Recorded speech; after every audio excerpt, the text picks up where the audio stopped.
walang ano-ano'y nilimas ang mga mamahaling cellphone. Isa sa mga kawatan, nilihis pa ang CCTV. Ang buong detalye ng balitang yan, abangan maya-maya lang. Magandang hapon, Pilipinas. Kasama ang buong puwersa ng News 5. Ito ang Frontline Pilipinas Weekend! Isa na namang insidente ng karahasan sa eskwelahan. Grade 8 na estudyante sinaksak sa Silang Cavite. Lalaki, sinaksak ang ex niyang menor de edad habang naglalakad. Ang punot dulo, selos.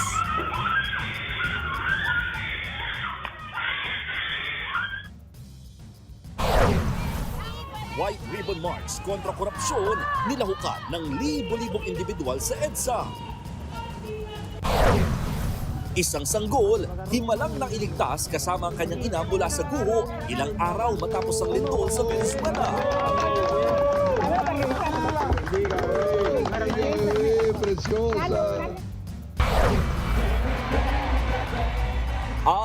F4 nagpakilig at nagpaiyak sa Pinoy fans sa F Forever concert. Celebrities sa sina Elena Darna at Michelle Gumabaw, fangirl mode pa!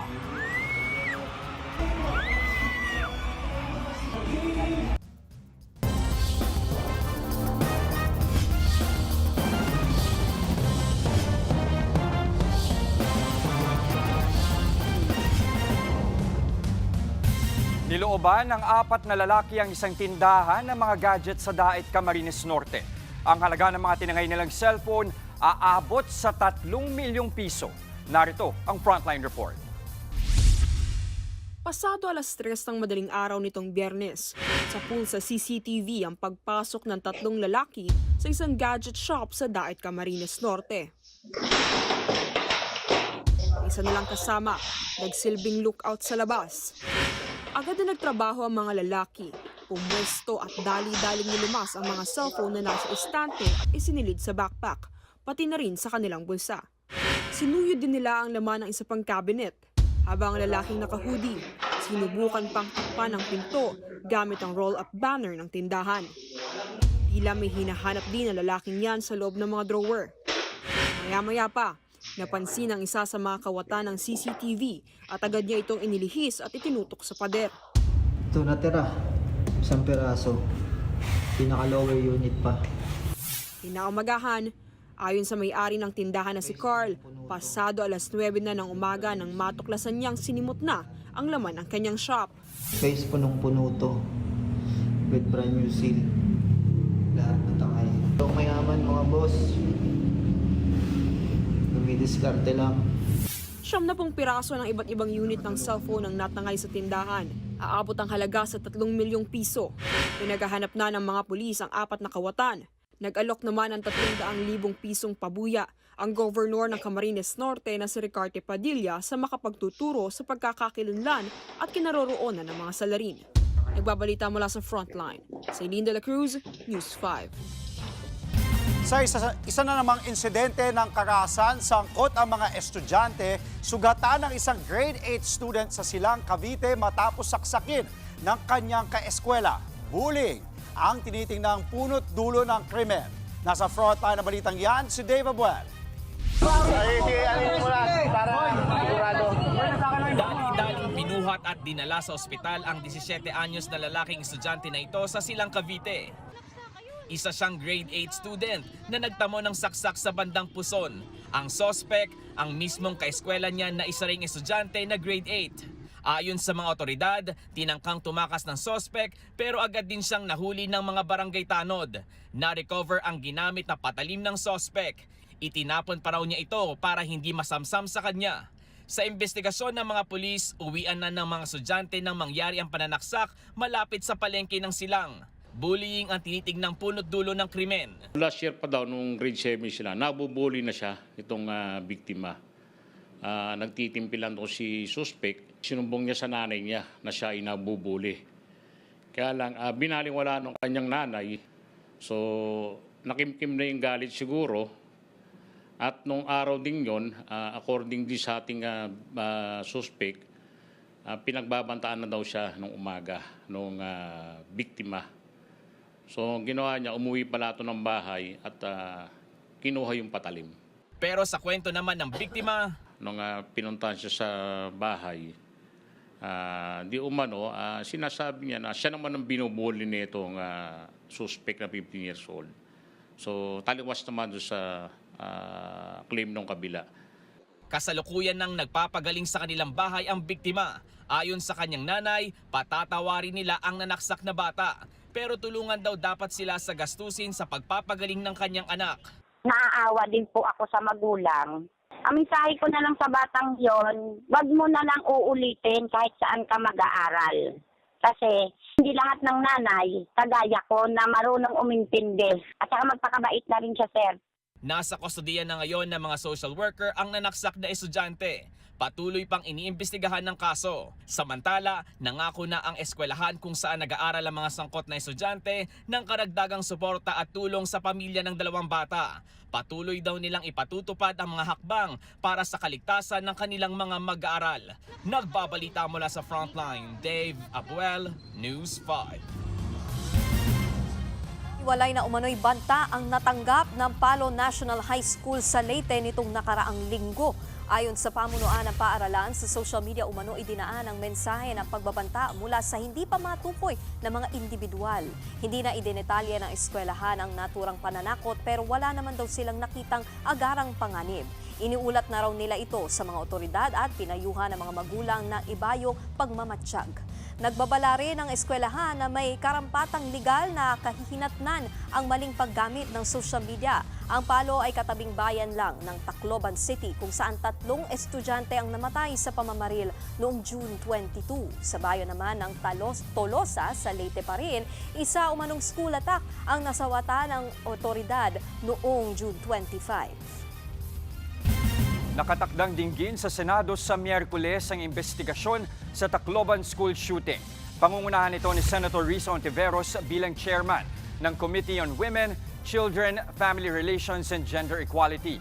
Kasama rin pag-uusapan sa hearing ang epekto ng online gaming platforms sa mga bata. Samantala, magsasagawa rin ng hiwalay na pagdinig ang Senate Committee on Social Justice para naman sa muling pagsusuri ng Juvenile Justice and Welfare Act. Sa pangunguna ni Senator Erwin Tulfo, giit ng senador, malinaw na may kapuna-punang mga butas ang pagpapatupad ng batas. Marami raw ang hindi natutulungang mga biktima mula sa mga krimen kung saan mga menor de edad ang salarin. Wala pang tiyak na petsa ang pagdinig pero iimbitahan daw dito ang ilang law experts, social welfare groups, medical professionals at mga magulang. Muling nagmarcha sa EDSA ang iba't ibang grupo para manawagang wakasan na ang korupsyon dito sa bansa. Git ng ilang nakiisa, wala silang pinipiling panig basta lahat ng sangkot mananagot. At live mula sa EDSA People Power Monument, nasa frontline ng balitang yan, si Mobile Giorno Bea de Guzman. Bea, gaano karami ang nakiisa dyan sa rally?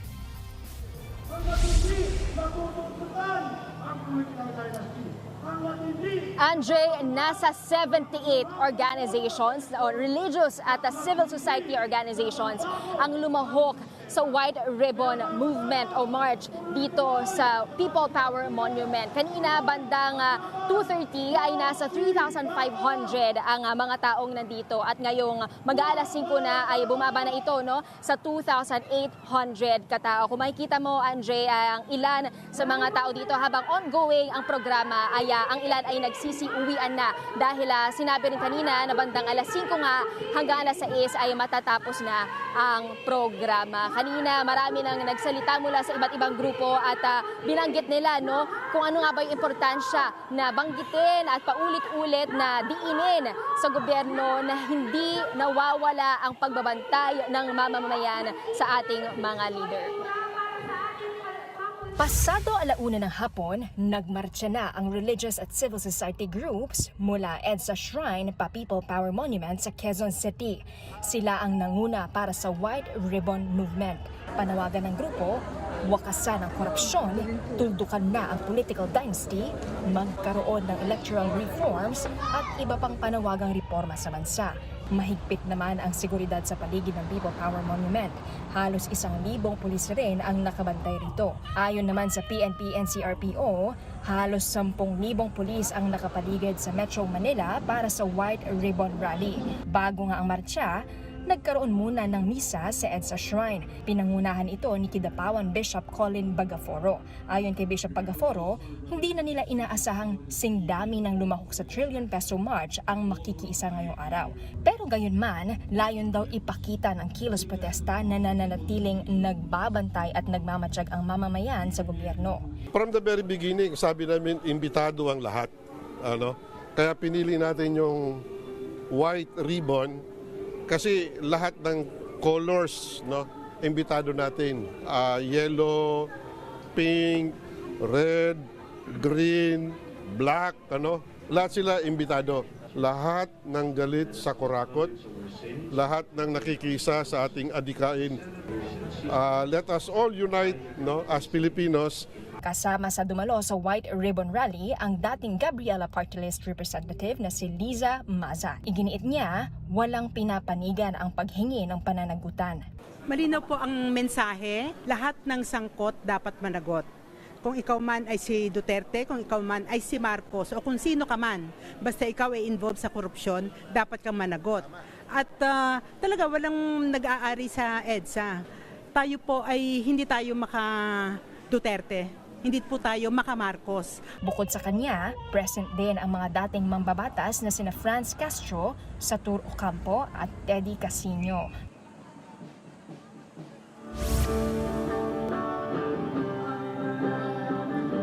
Andre, ongoing pa rin ang programa ngayon, no? At kung naririnig natin sa background ay nagkakaroon ng performance, singing performance, at ay ito mula sa artista ng Bayan Groups. Kanina nakapanayam din natin ang executive director ng White Ribbon Movement at sinabi nila na inaasahan nila na magkakaroon pa ng maraming protesta ngayong taon. Bagamat hindi pa na-schedule, hindi pa alam kung ano nga ba yung mga schedule, ay siguradong hindi titigil ang taong bayan para kulumbungin at gisingin ang gobyerno para ipaalam na nakikinig at alam natin ang nangyayaring katiwalian sa gobyerno. No? At sa darating na SONA, binigyang diin nila na magtitipon-tipon sila para mas lalo pang maiparating sa Pangulo yung mga kailangang marinig niya, no? At bigyang solusyon na lalo na sa problema ng ating mga kapatid. Yan muna ang update. Balik sa iyo, Andre. Well, nabanggit mo naman na, Bea, na magkakaroon ulit na kilos protesta, malawakang kilos protesta, itong White Ribbon Rally, 78 civil society organizations. Hanggang alas 6 lang yan, pwede pang dumalo, no, Bea? Tama ba? Pwede pang dumalo, Andre. Ngayon nga ay may ongoing performance at meron pang mga closing remarks at mga bilin sa ating mga dadalong kapatid kung sakali. Mag-iingat kayo dyan. Maraming salamat. Live mula sa EDSA People Power Monument, Bea de Guzman. Sa Makati naman, nagmarcha at nagkilos protesta rin ang grupong August 21 Movement. Mula sa Ayala Triangle Gardens, papunta sa rebulto ni dating Senador Ninoy Aquino, isang walk against corruption ang idinaos ng grupo kaninang umaga. Layunin daw ng pagkilos na igiit ang pananagutan ng ilang opisyal ng gobyerno sa korupsyon sa bansa. Kasama na rito ang pagpapatuloy ng impeachment trial laban kay Vice President Sara Duterte. Pati na rin ang pagpapanagot sa anilay empty promises ni Pangulong Bongbong Marcos sa pagpapanagot sa mga sangkot sa flood control scandal. Ang August 21 Movement ay binuo noong 1983 kasunod ng pagpaslang kay Ninoy Aquino para pangalagaan ang diwa ng People Power Revolution. Samantala, sa iba naman pong balita, arestado ang isang babae matapos mang-scam ng mahigit 100,000 piso mula sa kaanak ng pasyente sa ospital sa Quezon City. Ang modus niya, magpanggap na social worker. Base po sa investigasyon, nagpakilala umano ang suspect sa biktima bilang isang Kim Angeles sa social media. Nangako ito na makakatulong daw siya sa pagproseso ng mga guarantee letter at iba pang dokumentong kailangan para sa operasyon ng kanyang asawa. Nakahuthot ang suspect ng 139,000 pesos.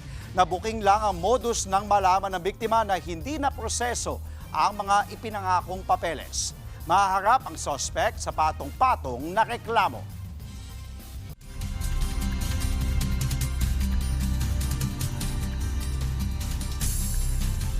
Patuloy na binabantayan ang pag-asa ang sama ng panahon sa loob ng Philippine Area of Responsibility. Posible itong maging bagyo sa loob ng 24 na oras. Huling namataan ang low pressure area sa layong 705 kilometers silangan ng Surigao City, Surigao del Norte. Kung magiging isang bagyo, tatawagin itong Henry. Sa ngayon, nagdadala na ito ng kaulapan na may kalat-kalat na ulan sa Eastern Visayas, Caraga, Davao Region, Catanduanes, Albay at Sorsogon.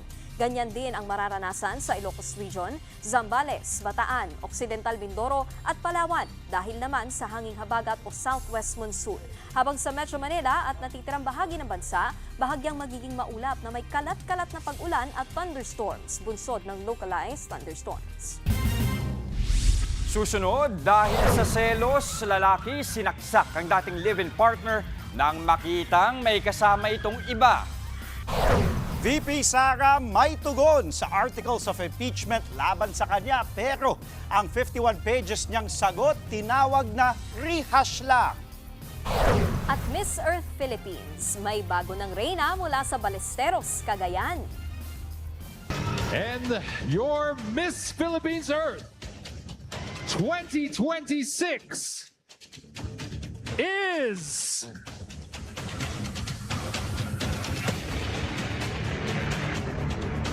Ballesteros, Cagayan! Lahat ng yan mga kapatid sa pagbabalik ng Frontline Pilipinas Weekend.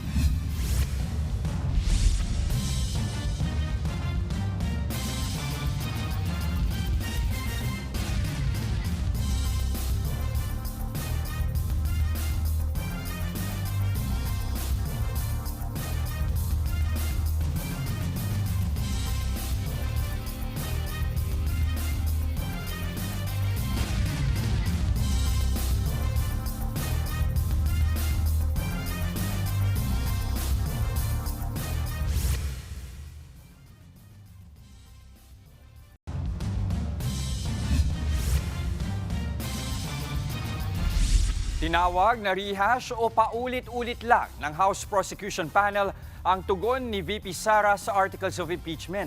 Yan ay matapos magsumite ng 51 pages na punto per puntong sagotang bise. Nasa frontline ng balitang yan, si JC Cosico.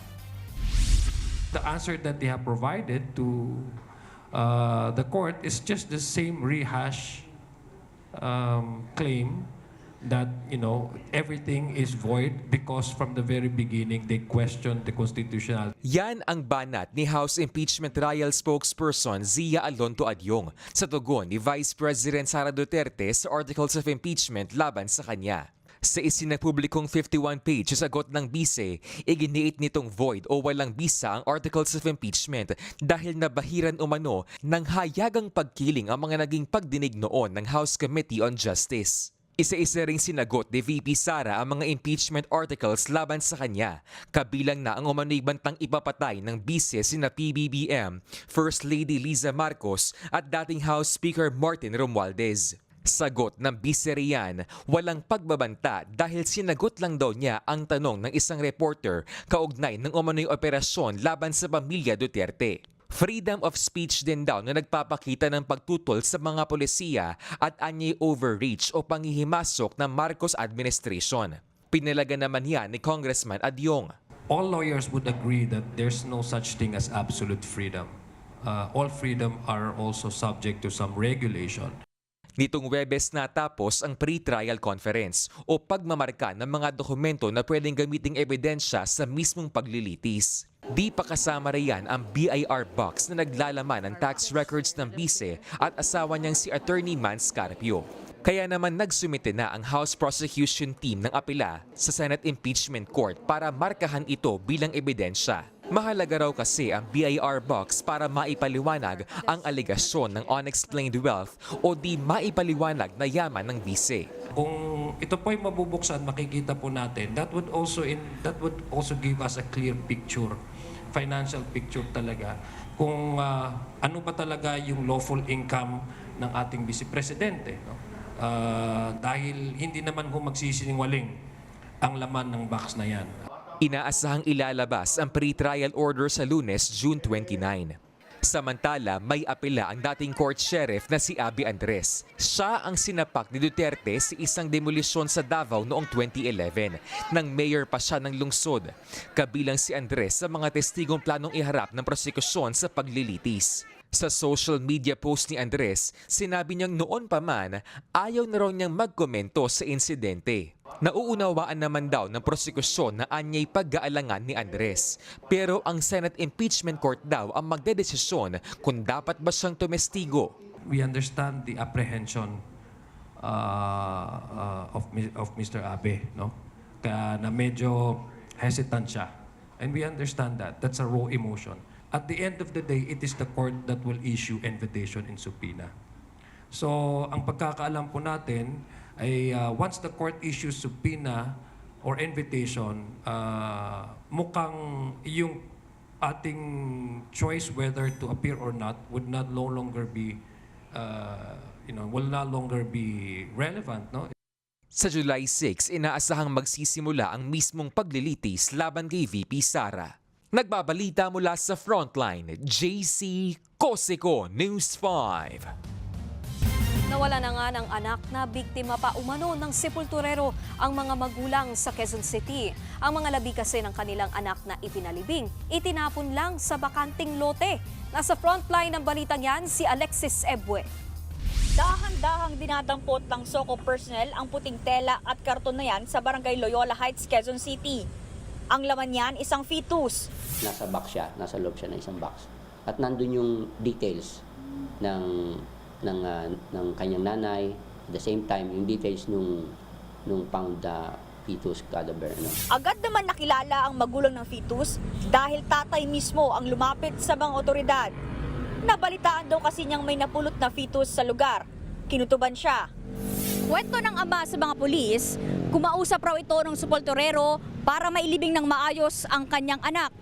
Inabutan pa raw niya ito ng pera. Pero matapos ang ilang oras, natagpuan ang labi ng kanyang anak dito sa damuhan. Agad ding nakumpirma na anak niya ang mga natagpuang mga labi. Tumanggi siyang magbigay ng pahayag. Pero labis daw ang pighati niya sa ginawa ng sepulturero. Nakipag-ugnayan na rin siya sa Criminal Investigation and Detection Unit.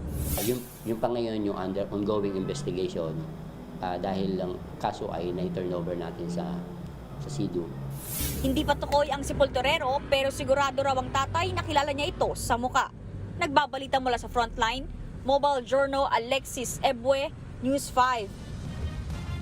Sa ibang balita, critical pong lagay ng menor de edad na babae matapos pagsasaksakin ng kanyang dating kinakasama. Ang suspect, nagdilim daw ang paningin nang makita ang biktima na may kasamang iba. Nasa frontline ng balitang yan, si Mobile Journal Alexis Ebue. Sa kuha ng CCTV na to sa AFP Road sa Barangay Holy Spirit, makikita ang grupo ng mga kabataang naglalakad. Ang babaeng nakahawak sa balikat ng lalaking may buhat na bata, palingon-lingon sa kanyang likuran. Nang biglang sumulpot ang lalaking nakaitim, may hawak itong kutsilyo at dali-daling lumapit sa grupo. Hindi na nakita sa video pero nasaksak na pala ang 15 anyos na dalagang nakaitim. Ang lalaki na naksak, kinakasama ng minor de edad na babae. Ang target niya talaga is yung lalaki na kasama nung ex-live-in partner niya. Siguro, tinusubukan niya makipagbalikan. Kaya lang, yung magulang ng bata, dahil nga minor de edad yung bata, kaya inilayo muna sa kanya. Sakto namang napadaan ng barangay mobile at agad na nadala sa ospital ang biktima.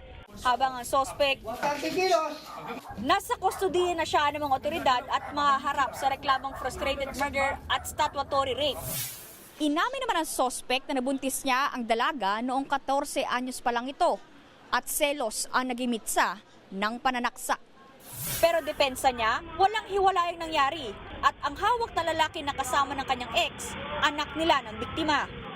Yung asawa ko po, kalibin ko po, umalis po sila, tapos sinundan ko po sila ng sinundan, kasama po yung lalaki, nakalaguyo niya po, nandilim na po yung paningin ko.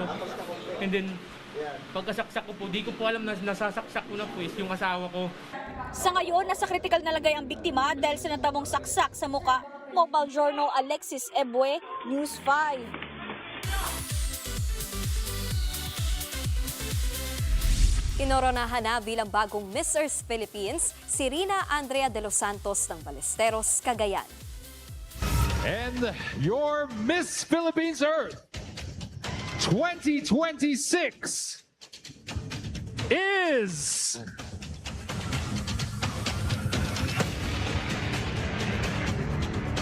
Ballesteros, Cagayan! Which means your Miss Philippines. Ang 31-year-old na si De Los Santos ang nagwagi sa coronation night na idinaos nitong Sabado sa Bukidnon. Miss Air 2026 naman si Miss Tumawini Isabela. Miss Philippines Water si Miss Mandaluyong City, habang Miss Philippines Fire ang pambato ng Agoo, La Union. Sa question and answer portion, iginiit ni De Los Santos na sumasalamin sa makabuluhang aksyon ang tunay na pagmamahal sa kalikasan. Dahil naman sa umano'y conflict sa schedule, hindi nakapag-final walk sa stage ang reigning Earth Queen na si Joy Barcoma. Pero sa isang last-minute appearance, nasilaya naman ang kanyang huling rampa bilang Miss Earth Philippines sa Pride Festival sa UP Diliman. Susunod, perang nakuha kay dating Pangulong Duterte noong maaresto siya, pina-freeze ng ICC. At bakit kaya isinugod sa ospital ang aktres at fashion icon na si Heart Evangelista? Huwag po kayong bibitiw mga kapatid, magbabalik ang Frontline Pilipinas Weekend.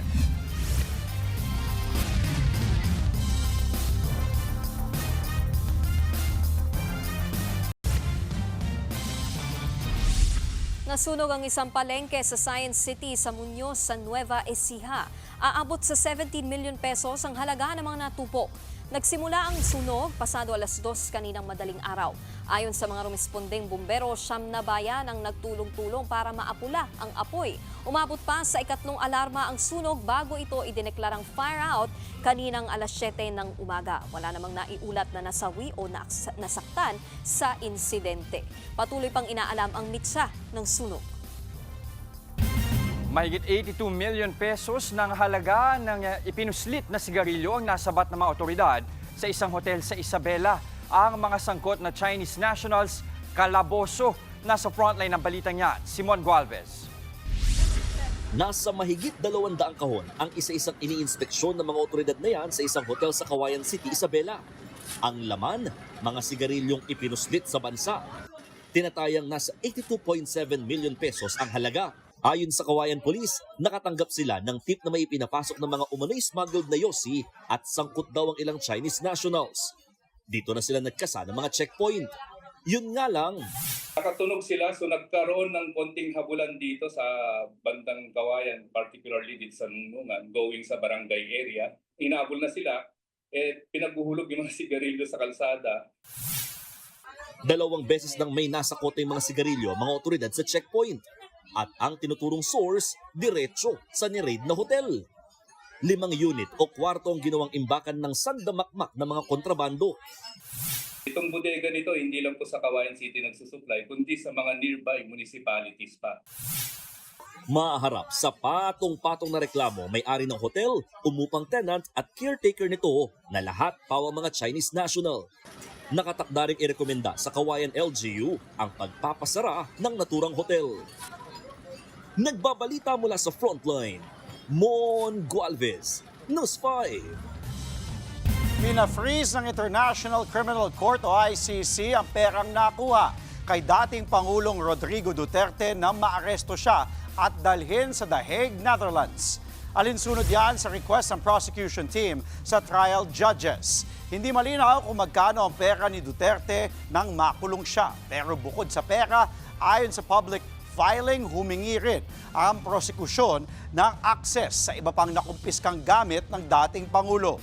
Bagamat walang tutol ang depensa sa pagsisiyasat sa gamit ni Duterte, una na nilang sinabi na hindi na kailangang gawin ang pag-freeze ng pera dahil hawak na ito ng ICC registry. Nakiusap din ang depensa na limitahan ang pag-access at agad na burahin ang anumang personal na impormasyon ng pamilya Duterte, lalo na raw kung walang kaugnayan sa investigasyon. Samantala, nakatakdang bumisita si Pangulong Bongbong Marcos sa Canada sa susunod na linggo. Kasunod yan ang imbitasyon ni Canadian Prime Minister Mark Carney. Bibisita ang Pangulo sa Vancouver, British Columbia mula July 1 hanggang July 4. Ayon sa Malacanang, ilan sa mga layunin ng official visit ang pagpapalawig ng economic at security partnership ng dalawang bansa. Itong kauna-unahang pagbisita ng Pangulo ng Pilipinas sa Canada sa loob ng 11 taon. Tinatayang nasa halos 1 milyong Pilipino ang nakatira sa Canada.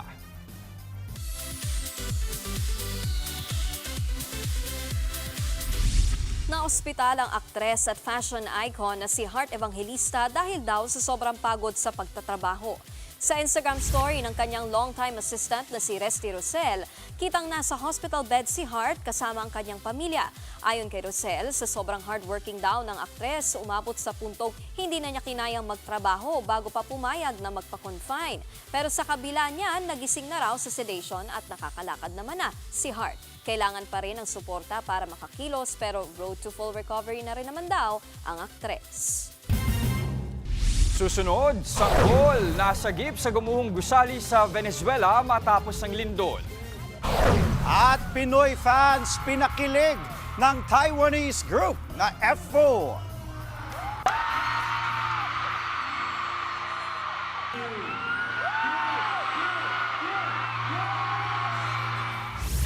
Tuloy-tuloy ang balitaan sa Frontline Pilipinas Weekend.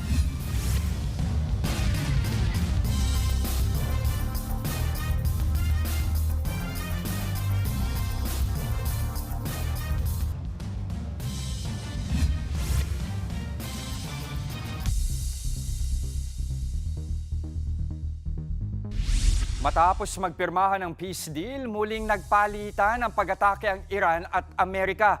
Kinumpirma ng US Central Command na tinarget nila ang Iran dahil umano sa patuloy na pag-atake sa mga commercial ships sa Strait of Hormuz. 10 Iranian military bases ang napuruhan. Kaya ang Iran nagpakawala ng mga drone sa infrastruktura ng Amerika sa Kuwait at Bahrain. Parehong bansa ang nagsisisihan kung sino ang lumabag sa ceasefire agreement. Una nang umalma ang Iran sa Amerika dahil sa patuloy na pag-atake ng Israel sa Lebanon na kaalyado ng Iran. Naging emosyonal ang rescue operation ng masagip ang 18-day-old baby mula sa gumuhong gusali matapos ang lindol sa Venezuela.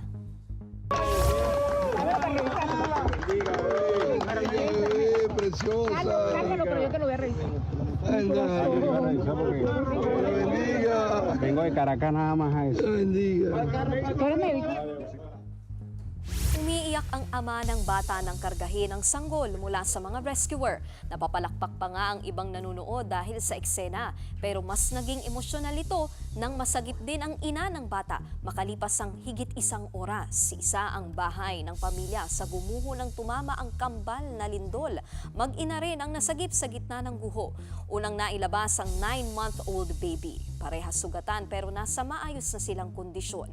Nahugot din mula sa nagbagsak ang mga debris ang 11-year-old na lalaki. Puspusa ng rescue operation sa Venezuela dahil maraming residente pa rin ang nawawala. Sa huling tala, umabot na sa 1,400 ang nasawi sa lindol. Halos 2,000 foreign rescuer na rin ang na-deploy.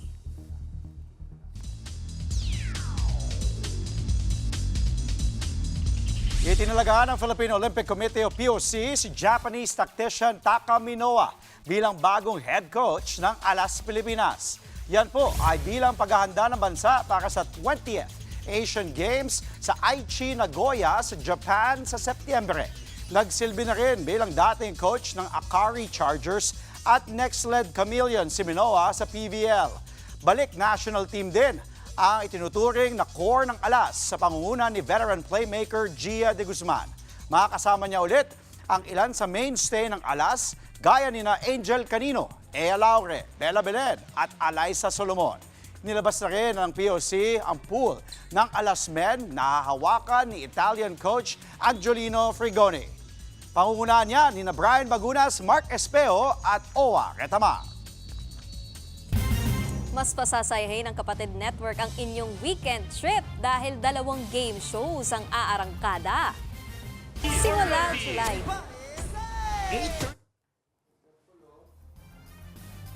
Simula July 4, siguradong everybody lucky dahil mapapanood na sa TV5 ang Kapamilya Deal or No Deal kasama ang pambansang host, Luis Manzano. At ang favorite ng everybody, Vice Ganda, para sa new season ng kulitan at kantahan ng Everybody Sing. Back-to-back na panalo at sayang hatid para sa inyo, kapatid.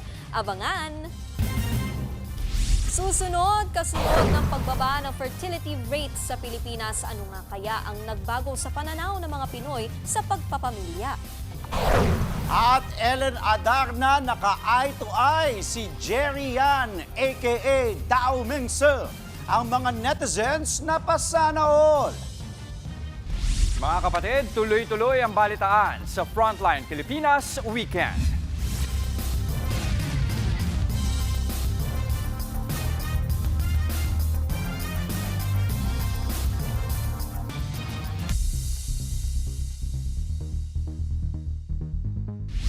Nag-aagawan na sa pagbili ng aircon ng ilang residente sa Europa dahil sa umiiral na heat wave.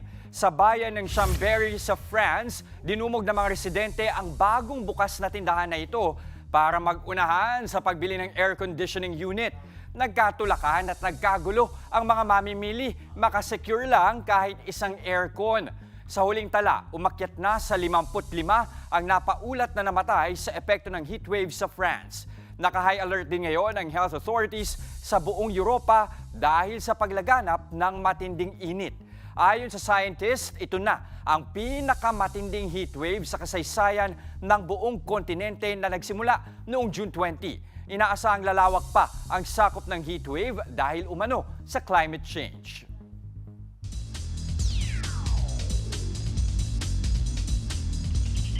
Puspusan na po ang paghahanda ni Pinay tennis star Alex Ayala para sa Wimbledon 2026 Championships. Sa Instagram post ng Wimbledon nitong Sabado, pinasilip ng torneo ang ilang clips sa pag-iensayo ni Ayala sa grass court. Magsisimula ang kampanya ng Pinay sa Grand Slam Tournament sa paghaharap nila ni Renata Zarazua ng Mexico sa first round ng kompetisyon sa June 30. Dati nang nakaharap ni Ayala si Zarazua sa W100 carry sa North Carolina kung saan tinalo siya nito sa loob lamang ng 3 sets. Naging doubles partner din silang dalawa sa Roland Garros noong nakaraang taon. Makasaysayan ang kampanya ni Ayala sa Wimbledon ngayong taon dahil isa siya sa mga seeded player sa torneo matapos ang pag-akyat ng kanyang world ranking sa 29. Mas maraming Pilipino ngayon ang pinipiling huwag mag-anak o kaya naman ay isa na lang ang isilang na anak. Iba-iba ang kanilang dahilan. Bagaman nakakabahala ito para sa ekonomiya, quality over quantity na raw ngayon ang mahalaga para sa ilang Pinoy. Nasa frontline ng balitang yan, si Bea de Guzman. I am a child-free Filipina and let me tell you why I actually am very vocal about being child-free. Mas dumarami ngayon sa social media ang mga content tungkol sa pagiging child-free, dual income with no kids o DINKs, at dual income with 1 kid o DIOK couples. Pero mga kapatid, hindi lang ito basta trend. Ayon sa 2025 National Demographic and Health Survey ng Philippine Statistics Authority o PSA, mas lalo pang bumababa ang fertility rate sa Pilipinas. Kung noong 1993, karaniwang nasa 4 ang anak ng isang babae, ngayon wala pa sa 2. 60% po ang ibinaba niyan sa loob lamang ng mahigit 3 dekada. Pero sa likod ng mga numerong ito, ano nga ba ang nagbago sa pananaw ng mga Pinoy sa pagpapamilya? Ang mag-asawang Dan at Danica, 3 taon ng kasal. Nagsimula muna sila bilang DINKs. Hi guys! Welcome to our life as a married DINK couple or double income no kids.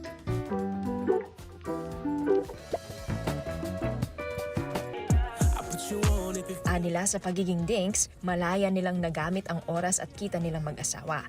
At sa pagdating ng kanilang baby na si Amari, we are now called DIOK or double income with 1 kid.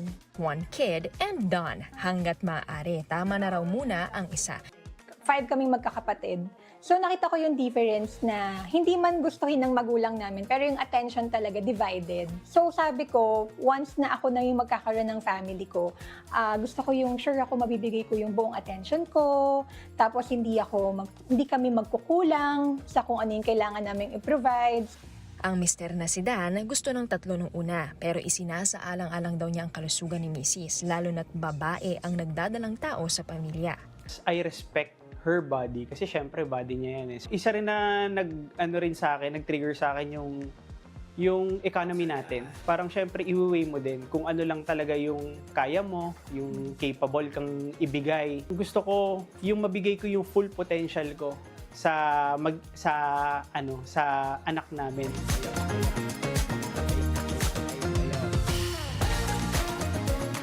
Ang mag-asawang Andy at Maki naman happily living together as married dinks pero cat parents naman sa kanilang mga pusa. Do something for the first time together. Anila, bago pa makilala ang isa't isa, pareho na nilang gustong maging child-free. It wasn't a financial decision at all. At first, people would say it's because maybe you're younger. When you have more financial capacity, you'll change your mind. Pero even when it did happen, it still didn't change my mind. I have my table because I do my art here too. I do yung clay. Pati ang kanilang bahay, dinisenyo na rin ayon sa kanilang desisyon. Imbis na kids room, hobbies room ang mayroon sila. At bukod sa 4 na alagang pusa, aktibo rin sila sa pagpapakain at pagkakapo ng mga pusang walang tahanan. Ayon kay Andy, isa itong personal na desisyon na dapat mas maunawaan at mapag-usapan ng walang panghuhusga. And then, I think it's even more empowering for a woman just because we're always told about a biological clock. It always forces you to make choices that you're not ready just because you feel there's a timer. So knowing that a child-free lifestyle is a viable and acceptable and fulfilling option makes you not worry too much about the future you may not even like. Ayon sa isang ekonomista, maaaring senyalis ito ng pag-unlad ng bansa. Pero sa pangmatagalan, nakakabahala ito lalo't mahalaga pa rin ang isang malaki at aktibong populasyon sa paglago ng ekonomiya. If you look at the end of the day, more people means more workers, more entrepreneurs, more consumers, more producers. So overall, more people is an asset than a liability. So it is good for countries to have big population. In fact, if you look at the largest countries in terms of GDP size, all of them, no exception, are big population countries. US, China, India, Japan, Indonesia, Brazil, Russia, what else? Germany, Philippines, and Vietnam. Ay naman sa Commission on Population and Development, nangangahulugan ito na mas tinatahak na ng mga Pilipino ang quality over quantity pagdating sa pagpapamilya. Anila habang gumaganda ang kondisyon ng lipunan, mas nagkakaroon ng kakayahan ang mga kababaihan at mga pamilya na magpasya kung ano ang pinakamabuti para sa kanila at sa kanilang magiging mga anak. Gobyerno would be able to take advantage of this demographic condition and focus more on improving the quality of our human resource. Sa huli, hindi na lamang ito usapin ng pagbaba ng fertility rate, kundi kung kaya bang gawing yaman ng bansa ang bawat Pilipinong isinisilang sa pamamagitan ng edukasyon, hanap buhay at mga pagkakataong magpapatayo sa kanila sa sarili nilang mga paa. Bea de Guzman, News 5.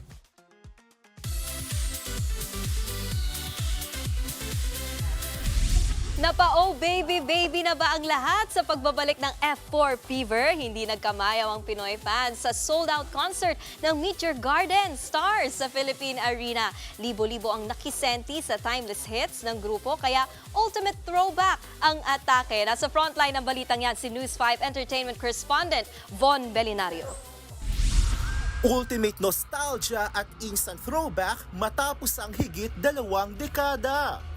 Yan ang feels ng fans sa buong Philippine Arena sa pagbabalik bansa ni Jerry Yan, Vanessa Wu at Vic Chu ng iconic Taiwanese group na F4. Kasama pa ang Taiwanese singer na si Ashin. Para yan sa kanilang world tour na F Forever.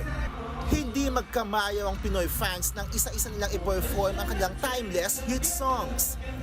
Tulad na lang ng Can't Lose You kung saan na pa, oh baby, baby, baby, my baby, baby, ang buong arena. Pati na rin ang Can't Help Falling in Love. Pero mas dumagungdong ang buong concert nang bumati na sina Jerry, Vanessa at Vic sa mga Pinoy.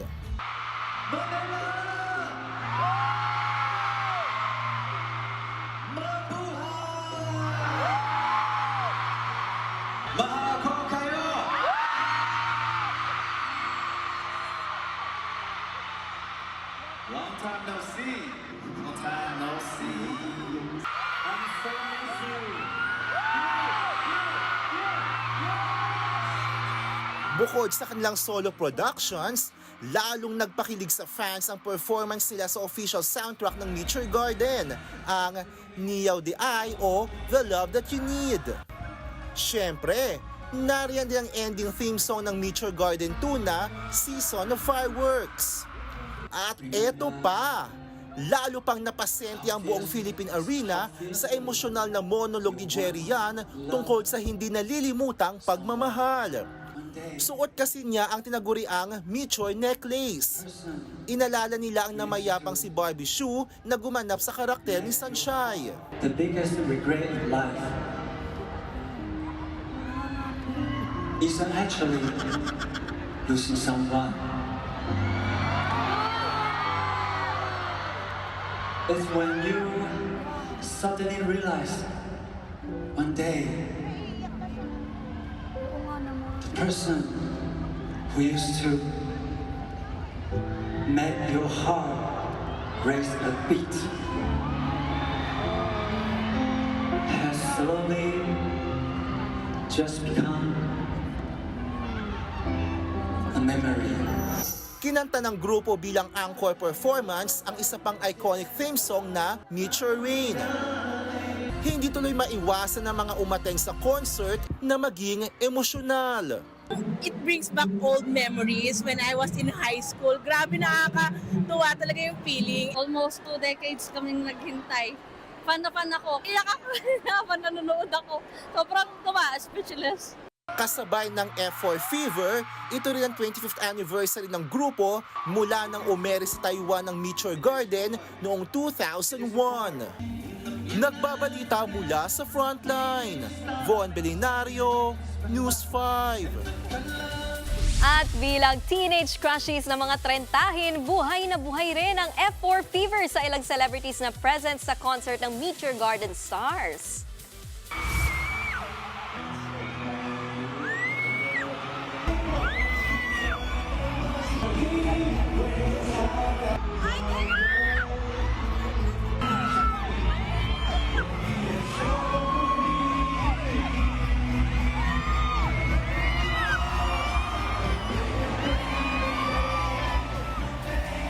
Tulad na nga lang ng beauty queen na si Michelle Gumabaw na hindi napigilan ng kilig kinang Jerry Yan, Vic Cho at Vanessa Wu. Paano ba naman kasi maliban sa bigating performances, may close interaction pa ang F4 boys sa fans. Pero kung close interactions lang din ang usapan, panalo na dyan ang aktres na si Ellen Adarna. Naka-eye to eye niya lang naman kasi ng 10 seconds si Jerry Yan, aka Daming Su. Kaya ang tugon ng lahat sa comment section, sana all. Ayun. At kung merong nagbabalik, merong umaalis. Opo, doon sa mga kapatid natin.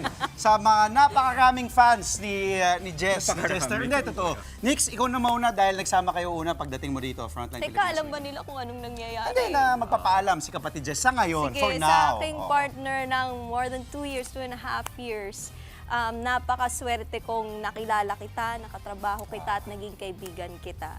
Alam mo na yan, sinabi ko na lahat sa aking pa-video message. So, ayun. Ako mabilis lang din, Jess. Tapos ka na, okay ka na, no? Hindi, ako pagpasok ko dito 2 years ago, si Jester po. Hindi, totoo. Isa sa mga, masasabi ko to sa lahat ng mga nakatrabaho ko, isa sa pinaka-professional, pinaka-mabait, always ready. Kumbaga, di totoo to. Kumbaga, if you're going to war, I want Jester to be on my side. Kasi alam mong handa siya lagi, sasaluhin ka niya. Kinikilabutan ako doon. Hindi, talaga, nakasalo talaga siya. Kumbaga, maaasahan mo si Jester sa kahit na anong bagay. Totoo yun. At tawagin na natin, Maui. Ang ating mga guests. nakasama niya sa Good Morning Kapatid, Maui David. And syempre, Justin Quirino. Magsasalita pala kayo. Sino muna? Kaya minadali na namin kasi meron pang ibang magme-message. Sa mga nanonood ngayon ng Frontline Pilipinas Weekend, of course, as most of you may know, Jess is a very good friend of mine. Super. Nagsimula ako dito sa TV5. Siya yung unang...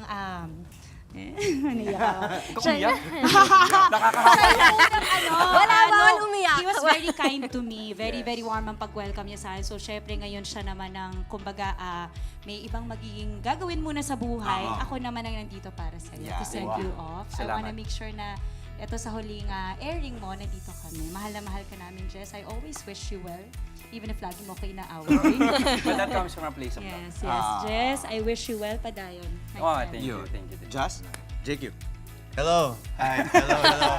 No, alam mo naman yung Jess. Basta, idol kita. Uy, yes, more Tagalog words. Oh, more Tagalog words. Ayun. Hanggang saan na lang yung Tagalog. No. Napaka-honest. No, what do you call this? Basta, I love you so much, bro. Thank you, I learned so much from you. And ikaw din ang idol ng karamihan. Then, Nandito sa newsroom. kung makita nyo lang po yung mga tao dito sa likod, napakarami po. Yun lang, it says na ang dami nagmamahal kay Jester at talagang dami nga nakasama. Jess, ikaw na yung huling kung ano gusto mo sabihin, mensahe mo. Yung talumpati. Sa mga kapatid natin, salamat po sa oportunidad at pribileyo na magbahagi ng balita at impormasyon sa inyo tuwing weekend at ng mga nakaraang mga pagkakataon araw-araw. Lagi ko yung tatanawin na malaking utang na loob kasi hindi lahat ng tao nabibigyan ng pagkakataon na gawin yung bagay na mahal niya, yung alam niyang gawin. So, salamat. Mabuhay ka, Jess! We love you! All the best! We love you! Jess, maraming salamat. Yakapin natin. Sige, go. Siyempre, given pasasalamatan natin ng mga boss, pero gusto ko rin pasalamatan yung ating mga staff. Yes. Lagi ko sinasabi sa kanila, I'm only able to do my job well because these guys are there doing everything in the background. So, magaling kami dahil mas magaling kayo. Salamat sa inyo. Yakapin natin si Jess, pero yan po, mamimiss ka namin, Jess. Pakialam mo yan. Yan po, Sa gitna, yan. Mga kapatid, at huling araw nga ni Jess ngayon sa Frontline Pilipinas Weekend. Sa ngayon, for now, we will see him again. At yan po, ang mga impormasyong dapat ninyong malaman. Mga balita para sa may alam at may pakialam. At sa uling pagkakataon para sa akin, kami, ang News 5, ang inyong mga kapatid sa Balitaan at Public Service, walang iwanan sa Frontline Pilipinas Weekend.